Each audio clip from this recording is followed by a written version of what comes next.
জেলাশাসকের পরিদর্শনে তাম্রলিপ্ত মেডিকেল কলেজে জোর পরিষেবা এবং স্বচ্ছতার ওপর জোর দেওয়া হয়।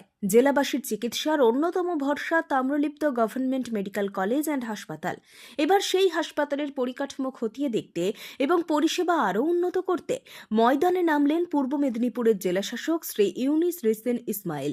মঙ্গলবার হাসপাতাল পরিদর্শনের পর রোগী পরিষেবা সংক্রান্ত বিষয়ে একগুচ্ছ কড়া নির্দেশ দেন তিনি।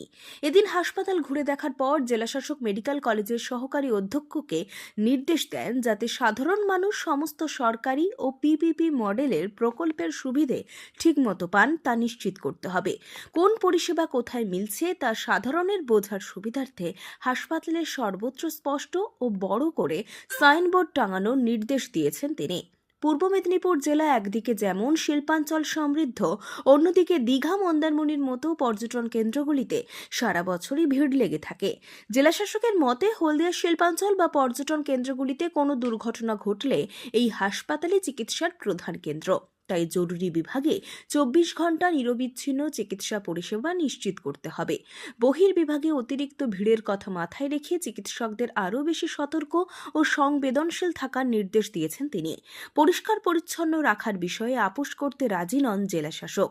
এই বিষয়ে তিনি প্রয়োজনে তাম্রলিপ্ত পৌরসভার সঙ্গে কথা বলে দ্রুত ব্যবস্থা নেওয়ার আশ্বাস দিয়েছেন। পাশাপাশি হাসপাতালের প্রয়োজনীয় সরঞ্জাম বা অভাব অভিযোগ নিয়ে স্বাস্থ্য দপ্তরের সঙ্গে কথা বলে দ্রুত সমাধানের পথ খোঁজা হবে বলেও জানিয়েছেন তিনি। তাম্রলিপ্ত মেডিকেল কলেজের এমএসভিপি মৃণাল কান্তি কুণ্ডু জানিয়েছেন, জেলাশাসক তাঁদের পরিষেবায় সন্তোষ প্রকাশ করেছেন, তবে পরিচ্ছন্নতা এবং চিকিৎসা ব্যবস্থার মান আরও বাড়াতে বেশ কিছু নির্দেশ দিয়েছেন তিনি।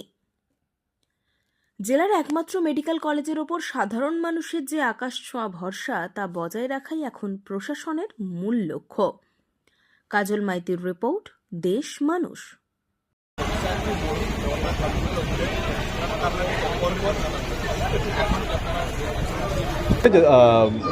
মেডিকেল কলেজ এমনি একটা ইন্সপেকশনের জন্য এসেছি, পরিদর্শনের জন্য এসেছি। দেখলাম ওয়ার্ডগুলো প্রিন্সিপাল স্যার খুব সতর্কতায় কাজ করছেন। একটাই আমরা প্রিন্সিপাল স্যারের সঙ্গে ঘুরিয়ে লক্ষ্য করলাম, কয়েকটা সাইনেজের একটু বেশি বাড়ালে বলা হতো, রসের একটু ডিসপ্লে করলে বলা হতো। ওটা অলরেডি প্রিন্সিপাল স্যার অ্যাকশন নিয়েছেন। আর আমাদের পিপিপি মডেলে যা ল্যাবরেটরিগুলো আছে ওদেরকে আর একটু সতর্ক করাই। তো আপনারা জানেন আমাদের এখানে শিল্পাঞ্চলে অনেক গাড়ি চলে, ট্যুরিস্ট গাড়িগুলো অনেক চলে। তো ইনকেস যদি কোনো দুর্ঘটনা ঘটে, এটাই হচ্ছে আমাদের ফার্স্ট রেফারেন্স সেন্টার। এখানে ওই জন্য 24 আওয়ার্স এমার্জেন্সি এবং অ্যাটাচ ল্যাব সার্ভিস থাকার কথা। তো ওইগুলো আমরা একটু আলোচনা করলাম আজকে। তার জন্য যাদের কিছু এক্সট্রা করতে গেলে করার জন্য আমরা চেষ্টা করছি। আউটডোরের চাপ অনেকটাই রয়েছে অফকোর্স, এই আমাদের একটাই মেডিকেল কলেজ সারা জিল্লাতে, তো ওই চাপটা আছে। আমাদের এমএসসিবি প্রিন্সিপালের নেতৃত্বে ওটাকে ম্যানেজ করছে। আরও কিছু জিনিসগুলো যা যা দরকার আছে ওইগুলো আমরা ডিপার্টমেন্টের সঙ্গে কথা বলে করার জন্য চেষ্টা করছি। স্টাফদেরকে আর একটু সতর্ক করার চেষ্টা করছি। কিছু ক্লিনিং নিয়ে যা দাবি আছে মিউনিসিপ্যালিটির সঙ্গে আমরা টেক আপ করছি, ওইগুলো কী করা যায়। না, উনি দেখেছেন, দেখে সন্তুষ্টই হয়েছেন। পরিষ্কার পরিচ্ছন্নতা বা ডক্টরস রাউন্ড এমার্জেন্সি গেছিলেন, তাতে উনি সন্তুষ্ট হয়েছেন। কিছু কিছু জায়গায় আমাদের কিছু কিছু ডিমান্ড ছিল যে সেগুলো আমরা কম্পিউটার বা রেগুলার আপডেট করার জন্য, তো উনি ওটা বলেছেন দেখবেন।